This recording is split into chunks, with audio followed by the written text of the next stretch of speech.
우리가 처음 수영을 배우러 가면 우리는 바로 이 물에 들어가서 우리가 올림픽에서 봤던 이런 멋있는 저병과 자유형을 하는 것을 기대합니다. 하지만 우리 기대와는 다르게 첫날 대부분의 경우 우리는 물에 들어가지 않습니다.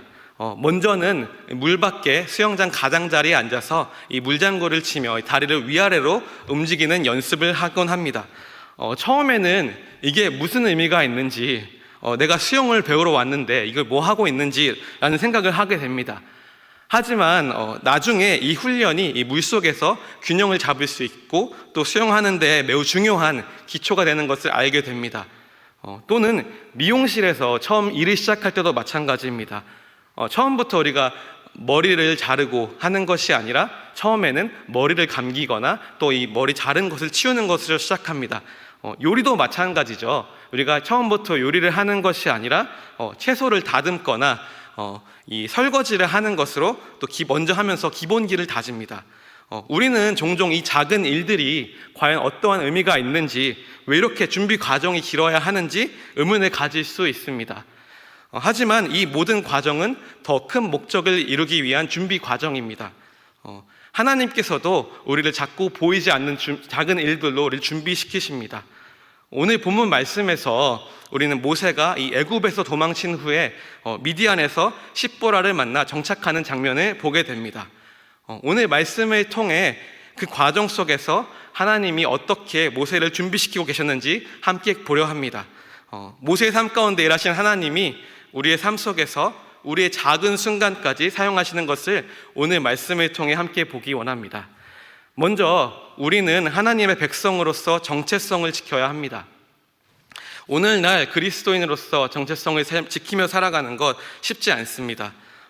세상은 성경을 경시하고 또 신앙을 조롱하는 분위기가 많아졌습니다. 물론 예전부터 기독교를 반기지 않는 사람들이 많이 있었지만 요즘은 이 미디어 가운데에도 그러한 메시지들이 깊게 깔려 있으며 또 그것으로 유형받은 사람들이 또 기독교인들을 핍박하기도 합니다. 세상에서 하나님을 믿고 그리스도인으로 산다는 것은 때로는 손해를 감수해야 하는 것입니다. 하지만 우리는 어떠한 상황 가운데서도 우리의 정체성을 잃지 말아야 합니다. 성경에서 그리스도인으로서의 정체성을 잃지 않은 사람들을 보면 그들은 자신의 신앙과 정체성을 지키기 위해 때로는 목숨까지도 걸었습니다.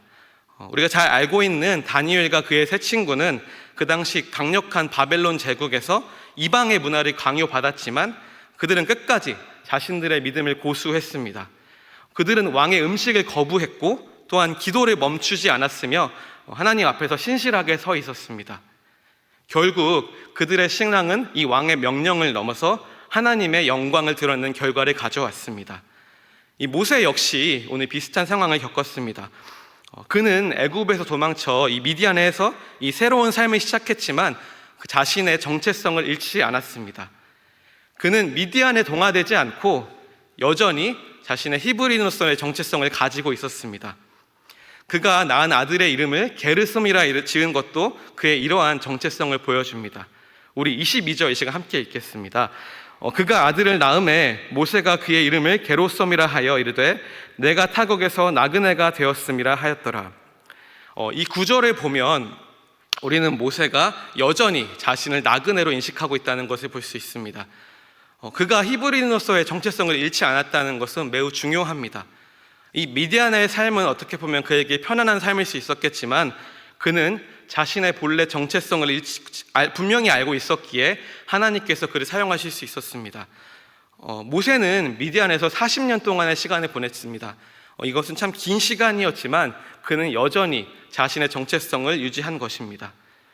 이 정체성은 그가 나중에 이스라엘을 구원하는 지도자로 쓰임받을 때에도 쓰임받게 된 중요한 이유 중에 하나였습니다. 우리도 그리스도인으로서의 정체성을 잃지 않고 살아갈 때에 하나님께서 우리를 그분의 도구로 사용하실 줄 믿습니다. 모세처럼 우리는 세상의 압력 속에서도 그리스도의 정체성을 지켜야 합니다. 세상의 가치관에 동화되지 않고 하나님의 백성으로서의 정체성을 굳건히 유지하는 것입니다. 하나님은 우리가 우리의 정체성을 지키고 그분을 의지할 때 우리를 통하여서 하나님의 뜻을 이루실 것입니다. 우리의 정체성을 지키며 이 세상에서 빛과 소금의 역할을 감당하시는 저와 여러분들 되시기를 바랍니다. 둘째로, 하나님은 우리의 모든 삶의 상황을 사용하십니다. 모세는 2장 앞절에서 이 애굽인을 죽이고 그 결과 도망자가 되어서 미디안으로 피신하게 되었습니다. 그가 경험한 이 도망자의 삶, 또 이 미디안에서의 40년은 그의 인생에서 가장 낮아진 시간들이었습니다. 왕자의 자리에서 도망자의 삶으로 양을 치는 목자로 변한 모세의 삶은 겉으로 보면 아무런 의미 없는 시간처럼 보일 수 있습니다. 하지만 그 시간은 하나님께서 모세를 준비시키는 시간이었습니다. 요셉의 경우도 마찬가지였습니다. 요셉도 한때 아버지의 사랑을 받던 자녀였고 또 큰 꿈을 꾸며 살던 사람이었습니다. 그러나 형들의 시기와 질투로 인해서 요셉은 노예로 팔려갔고 그 후에는 억울하게 감옥으로 갇히는 고난을 겪었습니다. 요셉 역시 그 순간에는 그가 어디로 가고 있는지 알 수 없었습니다. 그래서 왜 나에게 이런 일이 일어나고 있는가 하는 질문을 던졌을 수도 있습니다. 그러나 하나님은 이 요셉을 노예와 감옥이라는 가장 낮은 자리에서 준비시키고 계셨습니다. 요셉이 감옥에서 겪은 모든 고난, 그리고 그 과정에서 만난 사람들조차도 하나님께서 그의 삶에서 준비시키는 도구였습니다. 요셉에게 있어서 가장 큰 고난은 그는 결국 애굽의 총리 자리로 이끌어서 갔습니다. 하나님께서는 요셉의 모든 고난을 사용하셔서 그가 많은 사람을 구원할 수 있도록 만드셨습니다. 창세기 50장 20절에서 요셉은 자신의 인생을 돌아보며 이렇게 고백합니다. 당신들은 나를 해하려 하였으나 하나님은 그것을 선으로 바꾸사 많은 사람의 생명을 구원하게 하셨나이다. 이 요셉이 겪은 고난의 시간은 결코 헛되지 않았습니다. 하나님께서는 그 고난 속에서 이 요셉을 준비시키셨고 요셉의 삶을 통해 수많은 사람을 구원하셨습니다. 마찬가지로 모세의 삶 속에서도 하나님은 모든 상황을 사용하셨습니다. 모세가 미디안에서 평범한 목자에서로 살며 겸손하게 변화된 시간도 하나님께서 그를 준비시키는 시간이었습니다. 우리가 보기에는 의미가 없어 보이는 시간일지라도 그 안에서 하나님은 우리를 다듬고 계십니다. 우리의 실패와 고난도 하나님께서 사용하십니다. 우리가 이해하지 못하는 상황 가운데서도 하나님은 여전히 일하고 계십니다. 요셉이 노예와 감옥에 갇힌 순간에도, 모세가 도망자가 된 순간에도 하나님은 그들을 향한 계획을 이뤄가고 계셨습니다. 요셉이 고백했던 것처럼 하나님은 고난을 선으로 바꾸시는 분입니다.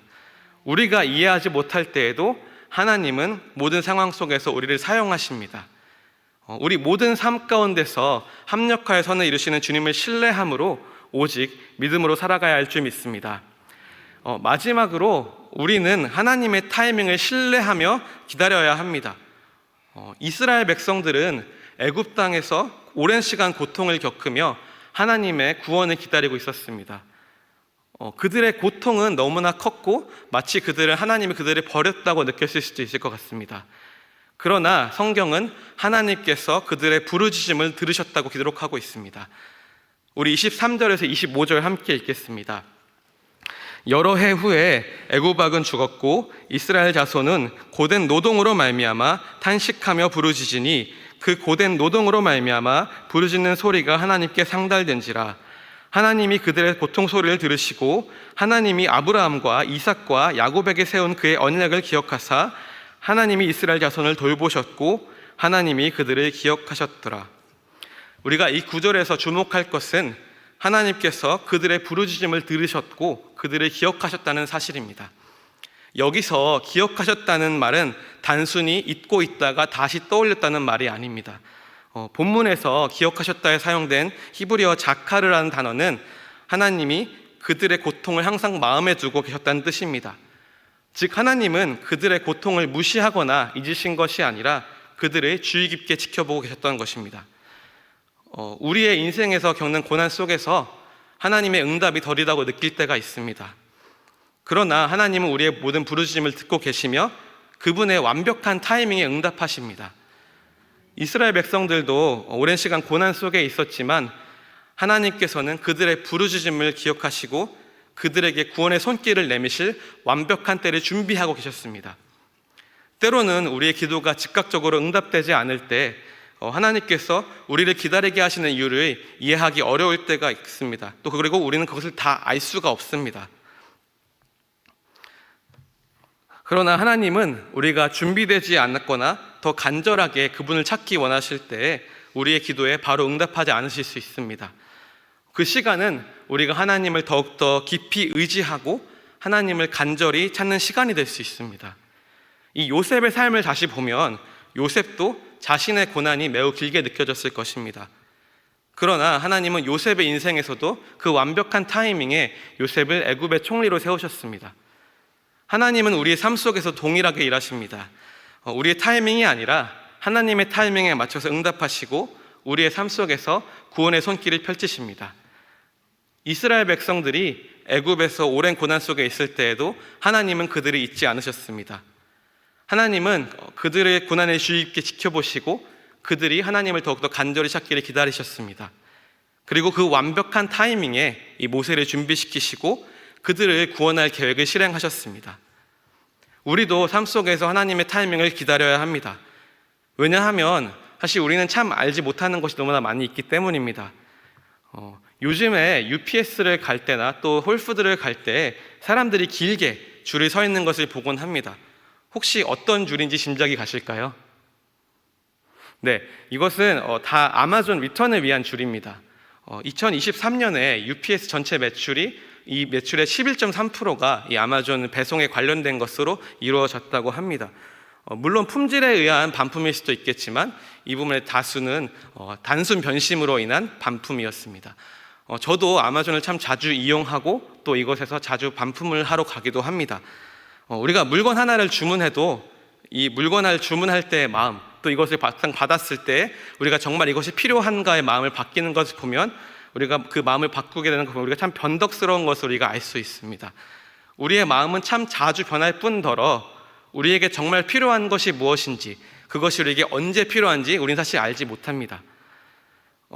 우리가 이것이 필요하다 했지만 우리가 또 금방 생각이 바뀌어서 다른 것으로 기도하거나 또 우리가 받은 기도에 불평하는 것을 아마 경험해 보셨을 것입니다. 하지만 하나님은 우리를 우리보다 더 잘 아시는 분입니다. 그러므로 우리는 하나님의 타이밍을 신뢰하며 걱정과 불안을 내려놓고 감사하는 마음으로 살아가야 합니다. 기도했으면 하나님께서 그 기도를 듣고 가장 알맞은 때에 응답하실 것을 믿어야 합니다. 비록 그 과정이 우리에게 길게 느껴질지라도 하나님은 완전하신 분이며 우리가 정말로 필요할 때에 가장 적합한 방법으로 응답하실 것입니다. 하나님께서는 결코 우리를 놓치지 않으시며 그분의 손길은 언제나 정확하고 완벽합니다. 그렇기 때문에 우리는 더욱더 하나님을 의지하며 믿음으로 늘 감사하며 나아가는 것입니다. 하나님께서 그분의 계획을 통해서 선을 이루실 것을 믿고 그분이 우리를 위해 일하신다는 확신 속에서 감사함으로 오늘을 살아가는 믿음의 성도들이 되시기를 주님의 이름으로 축원합니다. 우리가 오늘 함께 본 모세와 이스라엘 백성의 이야기는 하나님께서 우리 삶의 모든 순간 속에서 일하고 계신다는 사실을 다시 한번 깨닫게 해줍니다. 인생에서 실패하고 고난을 겪는 순간에도 하나님은 우리의 삶을 다듬으시고 우리를 준비시키시며 그분의 계획을 이뤄가십니다. 때로는 응답이 더디게 느껴질 수 있습니다. 이스라엘 백성들이 애굽에서 고통으로 부르짖었을 때처럼 우리도 종종 하나님 왜 이렇게 오래 걸리시나요? 라고 묻게 됩니다. 하지만 하나님께서는 절대 우리를 읽지 않으십니다. 하나님은 언제나 우리의 고통을 들으시고 그분의 타이밍에 맞춰서 일하십니다. 우리가 기억해야 할 것은 하나님의 계획은 언제나 완벽하다는 점입니다.